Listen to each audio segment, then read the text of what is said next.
2020 को Bhagwati nursing home में एक नवजात शिशु का जो जघन्य हत्याकांड हुआ था, उसके संबंध में पीड़िता के पिता के द्वारा माननीय उच्च न्यायालय जबलपुर में एक सीबीआई इन्वेस्टिगेशन के लिए एक याचिका विगत वर्ष लगाई थी। उस याचिका में सीबीआई को नोटिस करने के उपरांत कल पुनः एक सुनवाई हुई थी।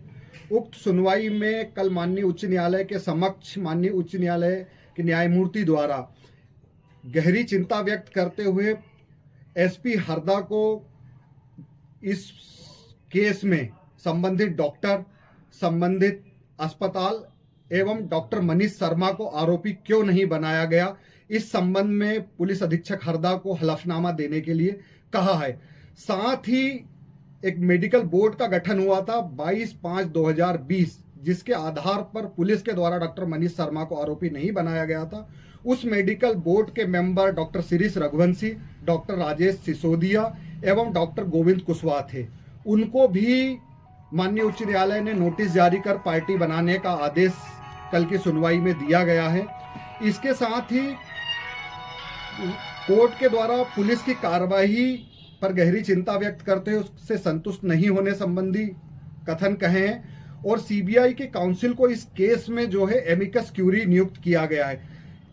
हाईकोर्ट के माननीय न्यायाधीश महोदय के द्वारा सीबीआई के वकील से भी यह पूछा गया है कि आप बताइए कि माइनर का अबॉर्शन हो सकता है या नहीं हो सकता है, तो सीबीआई के काउंसिल के द्वारा भी यही कहा गया है कि माइनर का जो है अबॉर्शन नहीं हो सकता है, वो पीसी एंड पीएनडीटी एक्ट का जो है वो उल्लंघन है।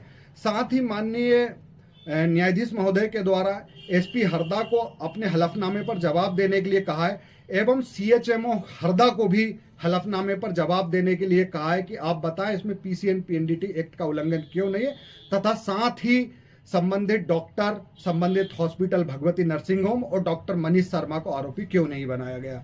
इस केस में तीनों डॉक्टरों के खिलाफ नोटिस जारी करने के उपरांत इस केस में अगली सुनवाई माननीय न्यायाधीश महोदय के द्वारा जो है 30/11/2023 की तारीख जो है नियत की गई है।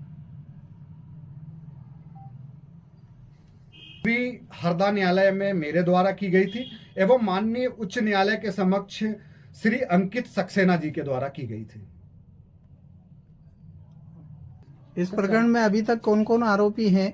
इस प्रकरण में पुलिस के द्वारा अर्जुन पटेल निवासी ग्राम अबगांव को बनाया गया, उनके बेटे युवराज पटेल को इस केस में आरोपी बनाया गया है। साथ ही उस नाबालिग पीड़िता को भी आरोपी बनाया गया है एवं उसकी मां को भी आरोपी बना दिया गया है।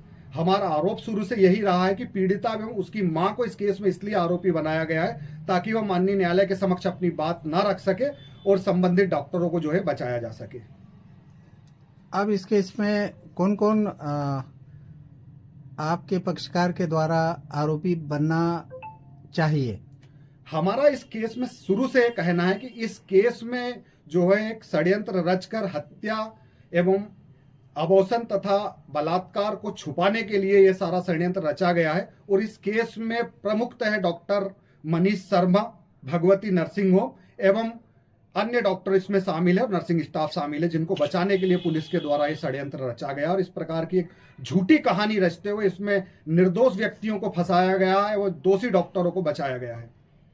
कौन कौन डॉक्टर हैं आपके संज्ञान में, बताएं कृपया नाम।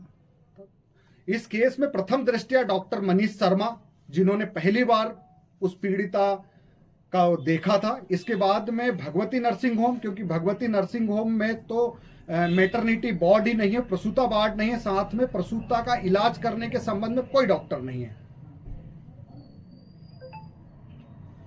नहीं, आप जैसे बता रहे हैं कि और अन्य लोग भी इसमें शामिल हैं। इस केस में पुलिस के द्वारा अगर सही तहकीकात की जाती तो कई सारे डॉक्टर्स इसमें शामिल है, सोनोग्राफी करने वाले डॉक्टर शामिल है, नर्सिंग स्टाफ शामिल है। वहां उस समय कौन कौन और अन्य सहयोगी रहा है उस अस्पताल प्रबंधन का, वह सब आरोपी बनना चाहिए। Thank you.